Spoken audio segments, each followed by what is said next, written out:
My starting point when it comes to the consideration of any issue relating to free speech is my passionate belief that the second most precious thing in life is the right to express yourself freely. The most precious thing in life, I think, is food in your mouth, and the third most precious is a roof over your head. But a fixture for me in the number 2 slot is free expression, just below the need to sustain life itself. That is because I have enjoyed free expression in this country all my professional life and fully expect to continue to do so.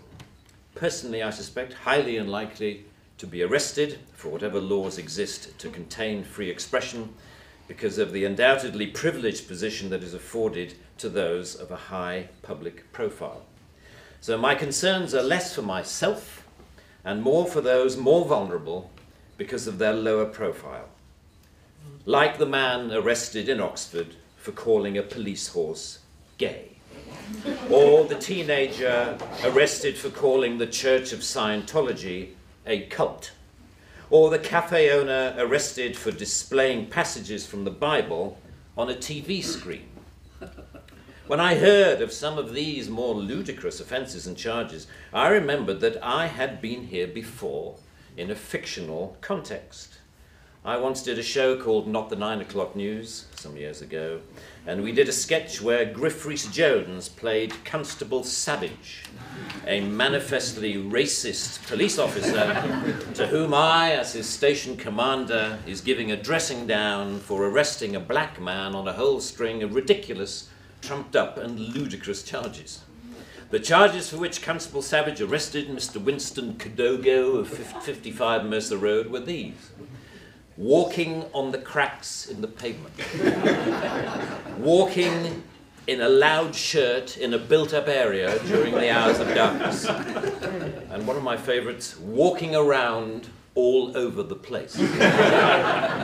He was also arrested for urinating in a public convenience and looking at me in a funny way.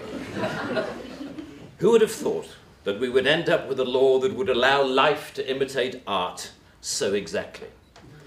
I read somewhere a defender of the status quo claiming that the fact that the gay horse case was dropped after the arrested man refused to pay the fine, and that the Scientology case was also dropped at some point during the court process, was proof that the law was working well, ignoring the fact that the only reason these cases were dropped was because of the publicity that they had attracted. The police sensed that ridicule was just around the corner and withdrew their actions. But what about the thousands of other cases that did not enjoy the oxygen of publicity, that weren't quite ludicrous enough to attract media attention? Even for those actions that were withdrawn, people were arrested, questioned, taken to court, and then released. You know, that isn't a law working properly. That is censoriousness of the most intimidating kind, guaranteed to have, as Lord Dear says, a chilling effect on free expression and free protest. Parliament's Joint Committee on Human Rights summarised, as you may know, this whole issue very well by saying, while arresting a protester for using threatening or abusive speech may, depending on the circumstances, be a proportionate response, we do not think that language or behaviour that is merely insulting should ever be criminalised in this way. The clear problem with the outlawing of insult is that too many things can be interpreted as such.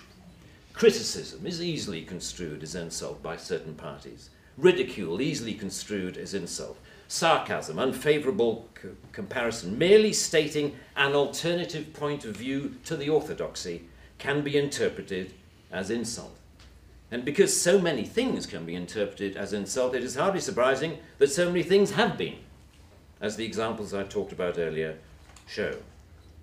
Although the law under discussion has been on the statute book for over 25 years, it is indicative of a culture that has taken hold of the programs of successive governments, that with the reasonable and well-intentioned ambition to contain obnoxious elements in society, has created a society of an extraordinarily authoritarian and controlling nature. It is what you might call the new intolerance, a new but intense desire to gag uncomfortable voices of dissent. I am not intolerant, say many people, say many softly spoken, highly educated, liberal-minded people. I'm only intolerant of intolerance. And people tend to nod sagely and say, oh yes, wise words, wise words. And yet if you think about this supposedly inarguable statement for longer than 5 seconds, you realize that all it is advocating is the replacement of one kind of intolerance with another, which to me doesn't represent any kind of progress at all. Underlying prejudices, injustices, or resentments are not addressed by arresting people. They are addressed by the issues being aired, argued, and dealt with, preferably outside the legal process. For me, the best way to increase society's resistance to insulting or offensive speech is to allow a lot more of it. As with childhood diseases, you can better resist those germs to which you have been exposed. We need to build our immunity to taking offense so that we can deal with the issues that perfectly justified criticism can raise. Our priority should be to deal with the message, not the messenger. As President Obama said in an address to the United Nations only a month or so ago, laudable efforts to restrict speech can become a tool to silence critics or oppress minorities. The strongest weapon against hateful speech is not repression, it is more speech. And that's the essence of my thesis, more speech. If we want a robust society, we need more robust dialogue, and that must include the right to insult or to offend. And even if, as Lord Dear says, the freedom to be inoffensive is no freedom at all.